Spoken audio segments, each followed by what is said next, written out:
Apapun yang saya katakan tidak merepresentasikan diri saya, tapi hanya untuk kepentingan debat. Pidato akan saya mulai dalam 3, 2, 1. 3 kesalahan pihak pro dalam hal ini adalah: 1, ketika pihak pro mengatakan bahwa hukum yang proporsional adalah memberikan perlindungan kepada aktor yang rentan. Dalam hal ini mereka anggap adalah aktor kriminal ini tadi, tapi mereka tidak pernah memikirkan pada masyarakat yang merupakan korban utama dari semua ini. Bagaimana dengan masyarakat yang masih bersih ini justru merasa tidak aman ketika pelaku kriminal ini dibebaskan begitu saja. Tapi yang kedua, ketika pro mengatakan bahwa masyarakat akan progresif, akan menerima, saya rasa ini juga tidak akan ada, karena masyarakat itu juga butuh rasa aman. Mereka adalah aktor-aktor yang masih bersih dalam hal ini juga lebih layak untuk dilindungi, sehingga ini menurut saya bukanlah jawaban. Tapi yang ketiga, ketika mereka mengatakan akan ada peran dari pemerintah untuk menghancurkan gembong narkotika secara struktural, ini adalah kebijakan yang baik, tapi menurut saya ini juga nggak akan terjadi. Karena apa? 1, orang-orang yang menjadi akar dari permasalahan ini juga bukanlah orang-orang yang sembarangan. Ia pasti memiliki kapabilitas lebih sehingga akan ada kesulitan dalam menangkapnya, tapi bukan berarti tidak mungkin. Tapi saya juga setuju dengan pihak pro bahwa hukum proporsional adalah hukum yang memberikan perlindungan kepada aktor rentan ini. Tapi aktor yang dimaksud menurut saya seharusnya adalah masyarakat yang masih bersih ini tadi, bukan pelaku kriminal yang sudah tercemari. Dan untuk menangguling orang-orang yang memiliki kapabilitas lebih ini tadi juga akan membutuhkan waktu yang lebih lama. Tapi dengan kita menangkap orang-orang yang di bawahnya, justru ini akan lebih baik karena kita bisa selangkah lebih dekat dengan hal itu. Akan saya jelaskan di argumen saya nanti.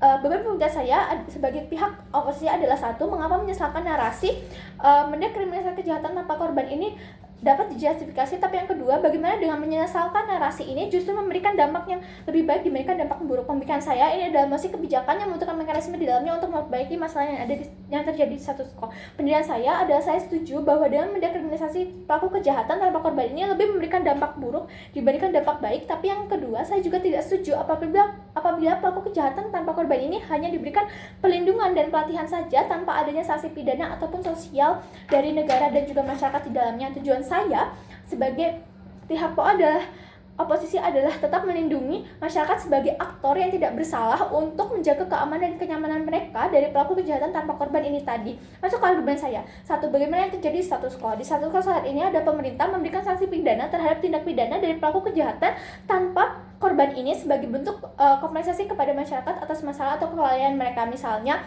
pemerintah tidak memperlakukan pengawasan yang ketat pada bea cukai sehingga narkotika bisa masuk dengan mudahnya dan lain sebagainya. Tapi yang kedua, memberikan dekriminalisasi kejahatan tanpa korban ini justru akan berimplikasi buruk terhadap masyarakat. Misalnya apa? Masyarakat itu juga adalah aktor yang layak untuk dilindungi. Mereka adalah orang-orang dengan integritas yang tinggi, dengan jejak yang baik, yang memang merupakan aktor yang tidak bersalah dalam hal ini, tapi justru akan pertama kali mendapatkan kerugian dari dekriminalisasi ini tadi. Misalnya apa? Ada tetanggamu yang memang seorang pengedar narkotika pada sekolah-sekolah yang berada di sekitar rumahmu, ini akan menciptakan sebuah ketidakamanan dan kenyamanan kamu sebagai orang yang bertetangga dengan dia. Kamu takut bahwa adik kamu juga bisa saja mengonsumsi narkotika itu karena ia memiliki potensi. Bahkan ketika memang pelakunya sudah dilaporkan, saya rasa ketidakamanan ini akan tetap hadir karena mereka dibiarkan bebas begitu saja tanpa ada sanksi pidana seperti penjara, denda, dan SKCK ini tadi, sehingga hukum proporsional itu sendiri tidak hadir di sisi proposisi.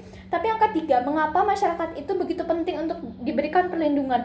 A, mereka adalah rakyat yang memang memiliki hak untuk dilindungi dan dijamin keamanannya oleh negara. Tapi B, mereka juga sudah memberikan implikasi baik kepada negara dengan bersikap berintegritas ini tadi, sehingga negara tidak akan tercoreng namanya misalnya. Atau C, mereka juga adalah korban secara tidak langsung. Kenapa? Karena rasa aman itu hilang di sisi mereka karena adanya dekriminalisasi pada pelaku kejahatan ini tadi. Masuk ke argumen kedua saya, mengapa hal ini dapat dijustifikasi. 1, pelaku kejahatan tanpa korban ini juga itu sudah kehilangan integritas dan menghilangkan tanggung jawabnya sebagai rakyat karena bertindak kriminal ini tadi. Mereka tetaplah pelaku kriminal yang melanggar aturan yang ditetapkan oleh negara dan masyarakat di dalamnya, dan memberikan suasana yang tidak aman juga untuk warga yang tinggal di sekitarnya, sehingga mereka memang layak untuk diberikan sanksi pidana dan sanksi sosial. Tapi yang kedua, sanksi pidana dapat membantu mengatasi orang-orang dengan pelaku kejahatan seperti ini untuk berubah. Misalnya apa? Akan ada tekanan mental sendiri yang hadir bagi pelaku ini ketika mereka mengalami pemeriksaan oleh polisi misalnya, sampai di persidangan hingga dijatuhi hukuman. Akan ada muncul pemikiran ingin berubah menjadi lebih baik karena tidak ingin mengalami hal ini untuk kedua kalinya, atau sesederhana mereka ingin cepat-cepat kembali ke keluarganya. Tapi yang kedua, bagaimana dengan menyesalkan dekriminalisasi ini dapat membantu pemerintah? 1, ketika pelaku ini ditangkap oleh pihak berwajib, mereka tidak akan langsung dimasukkan ke penjara, bukan. Mereka akan mengalami pemeriksaan terlebih dahulu, dicerca berbagai pertanyaan, di mana pertanyaan-pertanyaan ini juga akan membantu pihak berwajib dalam menyelesaikan masalahnya, karena sejatinya manusia itu juga benci dengan rasa sakit atau tekanan, sehingga mereka akan cenderung untuk mengajak teman atau dalam hal ini adalah bos yang menyorot mereka dalam lubang gelap ini, sehingga akar permasalahan juga akan teratasi di sisi kami. Dan pihak berwajib juga akan memberikan keringanan hukuman kepada mereka-mereka yang memang dapat bekerja sama dengan pihak berwajib ini untuk membantu menangkap bandar atau akar atau bos dari tindak kejahatan tersebut. Dan kalaupun mereka tidak dapat membantu pihak berwajib juga nggak masalah, karena pihak wajib juga nggak semudah itu untuk menyerah. Mereka akan berusaha untuk mengatasinya, karena mereka juga memiliki beban dan tekanan pekerjaan sebagai polisi untuk mengatasi tindak kriminal ini dari atasannya. Dan kalaupun ketika pihak pro mengatakan bahwa di penjara justru akan lebih buruk karena pergaulan di dalamnya itu tidak baik dan sebagainya, tapi menurut saya juga tidak akan terjadi. Polisi gak se-rasional dan mudah dikelabui, mereka juga pasti mempunyai pertimbangan tersendiri, dan juga orang-orang di sana itu juga nggak sepeduli itu untuk membuat kamu menjadi terjerumus di lubang yang sama, karena mereka juga ingin berubah, dia juga ingin rindu dengan keluarganya dan sebagainya. Tapi yang selanjutnya, ketika pihak pro mengatakan pelaku-pelaku ini adalah orang-orang yang mengalami kemiskinan struktural, akan ada solusi di sisi kami. Mereka di penjara juga nggak akan hanya menghabiskan waktu di sel, mereka juga akan mengalami pelatihan, rehabilitas ataupun pendampingan oleh psikolog yang untuk membantu mereka agar setelah bebas nantinya mereka bisa kembali ke dunia yang normal, kembali ke keluarga mereka tanpa ada beban ataupun rasa bersalah. Seperti juga ada yang kita tahu bahwa ada pengusaha atau bisnis lainnya yang dulunya juga pernah menjadi pelaku kejahatan tanpa korban ini tadi.